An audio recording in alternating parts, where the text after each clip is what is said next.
السلام عليكم ورحمة الله وبركاته. ازيكم يا حبايبي يا حلوين يلي في بيوتكم منورين. صلوا على النبي يا جماعة قبل ما نبدأ الحلقة بتاعت اللهم صل وسلم وبارك على سيدنا محمد.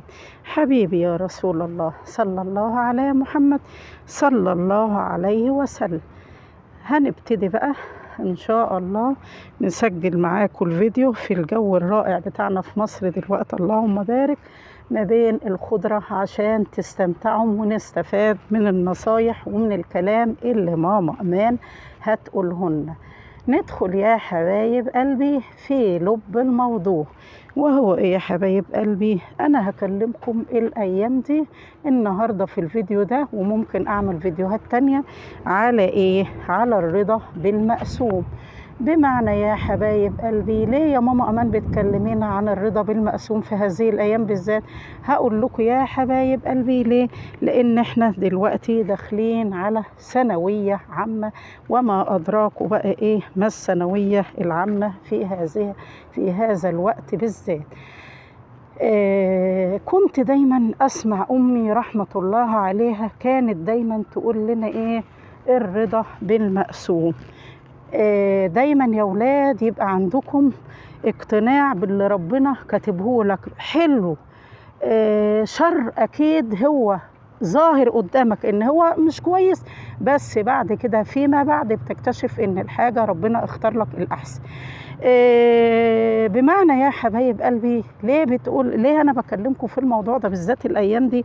لان للاسف في بعض الاسر بتحطم ولادها، في بعض الاسر بتبقى ما بتقتنعش باللي ولادها بيعملوه من مذاكرة، تحب بقى تقارن. ممكن ابنها ما شاء الله مستواه بيذاكر ما بيذاكرش، تبقى على طول حاطة ولاد جيرانها، ولاد أصحاب ولادها، ده شوف صاحبك بيذاكر أكتر منك، ده شوف مش عارف مين. ما بتعرفش إن دي قدرات. وفي نفس الوقت برضك هقول لحضرتك حاجة، ممكن ابنك يبقى متفوق جدا، وفي نفس الوقت تيجي بقى ساعة النتيجة تنصدمي بالدرجات. ده الدرجات مش زي المستوى اللي انت حضرتك كنتي مهيئة ابنك مثلا هيدخل كلية معينة. انا بقول لكم بقى حبايب قلبي الامهات، كله في النهاية محصل بعضه. هتقولوا لي ازاي محصل بعضه يا ماما امان؟ انت بتتكلمي ازاي؟ انت مش في ايدك في الموضوع. لا، ايدي في الموضوع، وربنا يبارك في ولادنا كلنا. لكن انا مش عايزة شباب او بنات محطمين، مش عايزاكي نطلع شباب مرضى نفسيين. هو تقسيم ربنا اللي كاتبها عنده. ابنك اجتهد او ما اجتهدش، تمام. ابنك لعبي مثلا، ما تقعديش بقى تتحسري على نفسك وتقعدي تقولي ده انت خايب، شوف ابن فلان لا، سيبي كل واحد في حاله. عايزين نرضى باللي ربنا قسمهن، عشان ربنا يبارك لنا يعني. وهقول لك حاجه، يا ناس وشوفنا حالات من هذا الموضوع. انا هحكي لكم قصتين عشان تاخدوا عبره منهم، للناس اللي هي على طول محطمه نفسها، تعبه نفسيتها ونفسيه ولادها. وممكن الولد من النفسيه التعبانه وضغطك عليه، او البنت بتبص تلاقي الولاد ضاعوا خالص وما عادش عندهم اقبال على اي حاجه. بمعنى ايه يا حبايب قلبي؟ بمعنى ان نبص. هقول لك اول قصه. انا اعرف قصه، كان في بنت اللهم بارك اللهم بارك، كانت متفوقه جدا، وكل سنه اللهم بارك كانت بتطلع من اوائل المدرسه. تقول لي يا ماما امان، انا عمري ما توقعت في يوم من الايام ان انا اطلع التانية.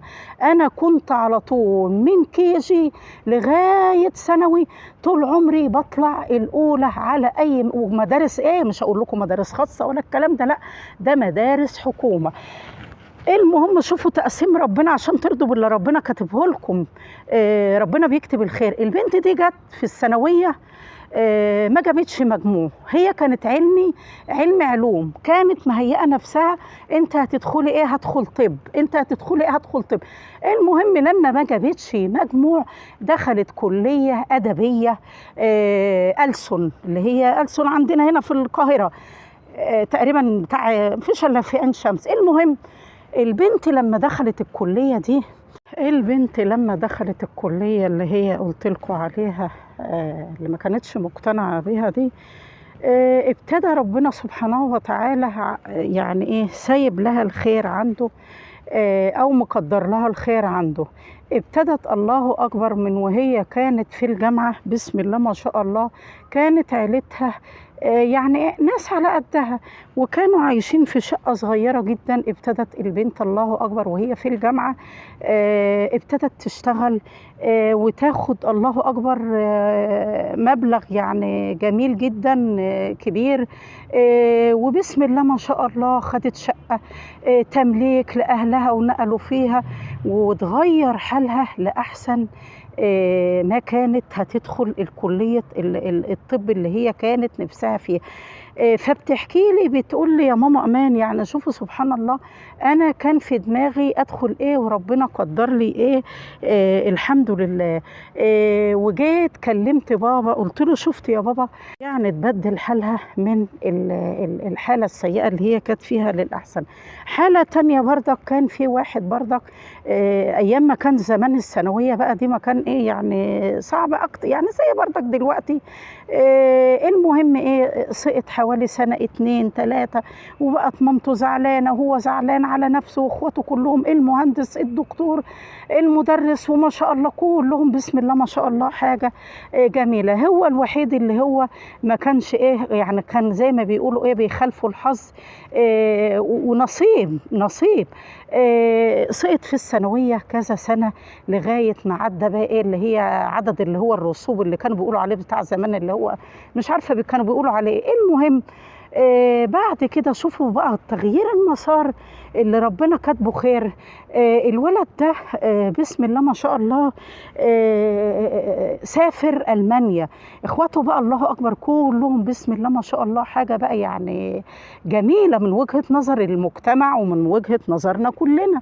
وهو سبحانك يا رب ما خدش ثانوية، جه بقى سافر على ألمانيا مع حد من أصحابه، بس كان عنده رضا بالمقسوم، وكان كان متدين، وكان عارف ربنا، وكان عارف الصح والغلط، بس هو نصيب. المهم سافر الله أكبر ألمانيا، واتعلم هناك بسم الله ما شاء الله خبرات بقى والحاجات اللي هي الحرفية والكلام ده كله، وبسم الله ما شاء الله جه من ألمانيا فتح ما شاء الله مصنع كبير جدا فاكراها في مدينة نصر، وبسم الله ما شاء الله كان عنده بقى المهندسين، وكان عنده وبسم الله ما شاء الله اخواته اللي هم كانوا الناس بقى باصين لهم المدرس بيدي دروس، وبسم الله ما شاء الله وعنده بقى هو تفوق عليهم في حاجات كتير. فعايزاكي تقتنعي بالكلام اللي انا بقوله لك ده، الرضا بالمقسوم، وربنا يقدر لكم الخير حيث كان. وان شاء الله الحلقة نكون استفدنا من المغزى اللي انا اقصده فيه في الحلقة دي، ونهيئ ولادنا لأي حاجة.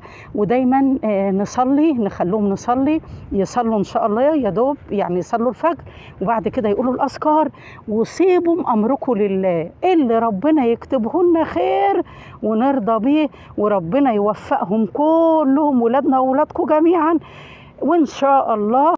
وما تنسوش بقى اللايك والاشتراك في القناة وتعليقاتكم الجميلة. الله شايفين ايه يا جماعة؟ الله أكبر ما شاء الله. شفتوا نهاية الحلقة؟ ده هدهد، شايفينه نفسي أجيبه لكم عن قريب، بس لا والله ما شاء الله.